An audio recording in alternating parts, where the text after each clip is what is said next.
Hey friends, welcome back to Rita Talks. I'm Rita, and on this YouTube channel, I just share some of the thoughts, ideas that I've been thinking about, some of the things that have been happening in my life.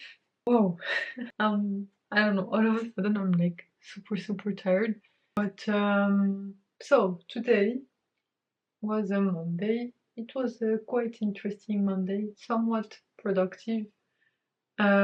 Just basically like the usual stuff, like had a few calls in the morning and like basically started planning for this knowledge sharing session that I'm gonna do with my team in a few weeks. And so I guess I can talk about this idea of having forcing functions for like this way that I've been trying to like have forcing functions for myself to push my limits, especially when it comes to stuff that I know that I can do. I just need to make myself do it, or like not make myself to do it. I just need like some sort of forcing function. And I guess that's what I've done this year with the 2 half marathons that I've run. Is that for the first one, I really just wanted to finish it, and so I had 25 days to train for it without having run any almost at all before those 25 days. I mean, it was obviously very active. Like I was walking a lot, and like I was going to the gym very regularly and rowing every day. But it was also right after Ramadan, so I was fasting during Ramadan, so I was not pushing myself too much physically because I wanted to conserve some energy. Um, so that was a good forcing function for me to just, I was really like scared of, like, I knew that I could do it, but I knew that it was gonna take lots of hard work and basically like just going to the gym daily and like running daily. In the end, I did it and I was super proud of myself and like just overjoyed with the I don't know. I mean, not the result. I mean, the result was really good because my goal was to do it in under 3 hours, which is not that impressive for a half marathon. Like, it's a very slow half marathon, but it's a good half marathon for someone who has trained in just 25 days. So that was what I was aiming for. I actually ended up doing it. I did it in 2 hours 57 minutes. And then for my second half marathon, the one I just ran about 10 days ago, for that one, I wanted to basically I had no choice because this one that I had signed up for, the cutoff was gonna be at 2 2:45 minutes, so I needed to shave off about 12 minutes or like 13 minutes from my time at the previous half marathon. And so I also needed to train. This time I had a bit more than a month. I think I started training on the 20th of August or like 21st. And then I had the half marathon on 24th of September. So just shy, like just a little over a month, barely, with I think 3 days in the middle where I took a break because I was just traveling to visit my sister in Paris. But it was like it was straight in the middle of that period, and like basically gave me, because I was just going so hard, it just gave me this break for my body to recover for a bit so that I could resume my training, my hard training again. And it was also a really good forcing function to push my physical boundaries because 15 minutes is not an easy feat to shave off like a, a half marathon. And I'm super happy that I ended up shaving off 20 minutes. So I ended up doing it in 2 hours 36 minutes, which is pretty crazy. I mean, it's not obviously the best half marathon pace, but like I'm not a professional runner. Like I do this just to push myself outside of my comfort zone and like have this forcing function and like basically just tick the box and like just work hard enough that I'm able to make it. And it has been really satisfying because it just I know like the timelines that I give myself are timelines where I really have to go hard. Um, because I have no other choice. And basically, it's a really good forcing function. The same with this next knowledge sharing session that I'm doing. It's about this domain that I'm not very familiar with, but that I'm taking ownership of in my team, as an action item for my promotion. And so instead of, like procrastinating on it and doing all of that stuff, I just decided, okay, I'm just gonna send an invite to my team that in 3 weeks, I mean 3 weeks mostly because I'm gonna be traveling for a bit. That's why I didn't set it sooner, but if I was not gonna be traveling for that bit, I would have set it sooner. But basically, just I sent it out as early as the date that I knew I was gonna be here or able to go to the office, and so I just sent it. It's a good forcing function for me to just learn about this topic and like distill it down so that I can share it with the team. And it's really good, like doing these kinds of forcing functions where I just force myself to do something, even if I feel like I'm not the best prepared, and things like this gives me a lot of confidence because most of the time I'm more prepared than I thought. And like I'm more capable than I initially thought. Like I needed less preparation than what I imagined I would need because I guess because I have this tendency, to like I have in some sense really good taste from all of the stuff that I've been consuming and everything, that I set a really high bar for myself. And then like sometimes that gets in the way of me just trying stuff and doing stuff that brings value, despite it not being packaged in the best way. And so, in order to overcome that, I'm just trying to like set these hard deadlines for myself. Where I'm just gonna do it, whatever it takes. I would just do it and like not reschedule, not push it back, not do anything. And after these happen, I like I come with this greater sense of confidence in my abilities, and I'm surprised at how little extra work I need to do, or like how little of all of this work that I've imagined in my head I actually need to do to get to have something that's valuable to other people. So like basically the threshold for valuability, like for something being valuable, is just someone being able to take some insight from it, or like to get inspired, or like just get one little nugget of information from whatever I do, or like whatever I share, and that's enough for them. Whereas in my head, I like picture it to be, I need it to be in the most perfect packaged way, and basically there is this whole gap between good to great. Is that if you want something to be great, then you probably need like 5 times or like 10 times as much work as it takes for it to be good. But here, I'm just trying to make enough good stuff that brings enough value so that I can like have this flywheel of that will allow me eventually to get to the great stuff, but without getting to the just good enough. Going through the just good enough stuff, I won't be able to actually get to the great stuff. And it's just this whole thing, like relationship between quantity and quality. Quantity is always better.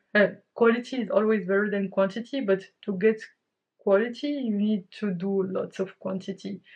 And so that's been my approach, like just force myself to do the quantity, and through sheer, like through this organic process of iteration and repetition and forcing function from my brain, uh, the quality is kind of beat up, uh, beat out of like just trying again and like facing obstacles and like things not being like perfect but good enough.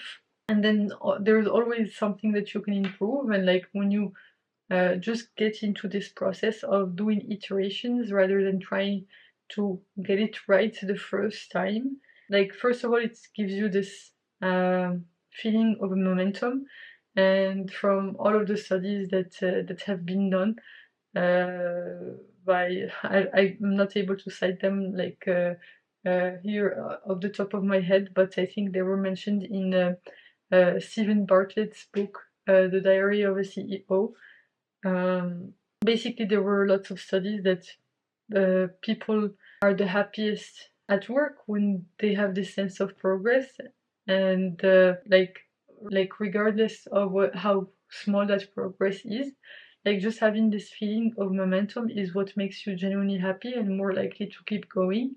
And so it's all about trying to find the small wins and iterating over and over again that will eventually lead you to something of much higher quality than if you had tried to do it in the first time.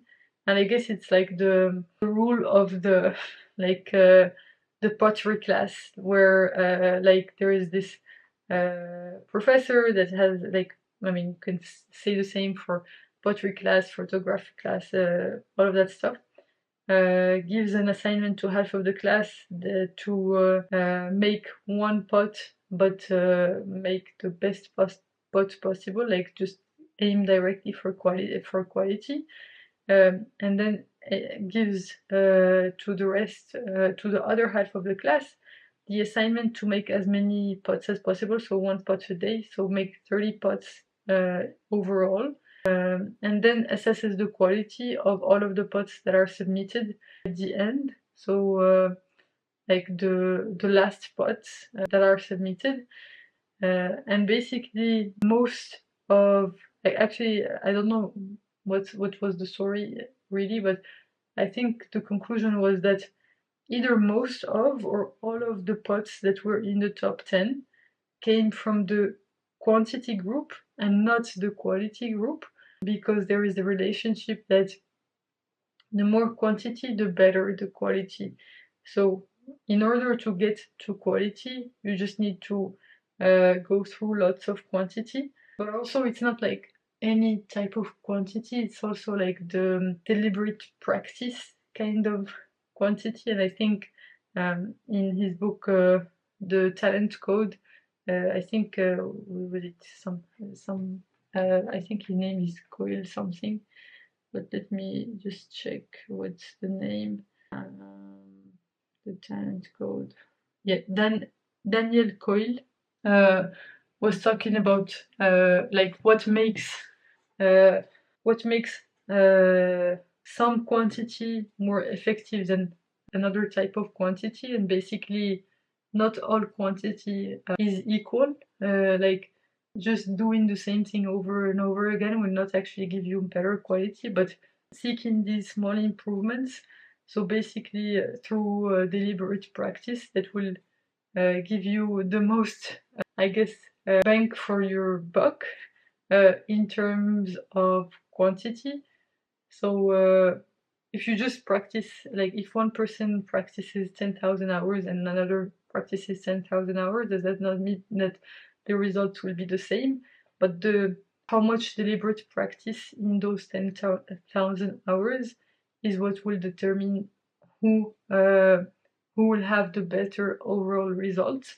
And so there's this, I guess, correlation or like relationship between quantity, quality, and the type of practice that you do during this quantity part that will determine when and how much quantity you will get in the end.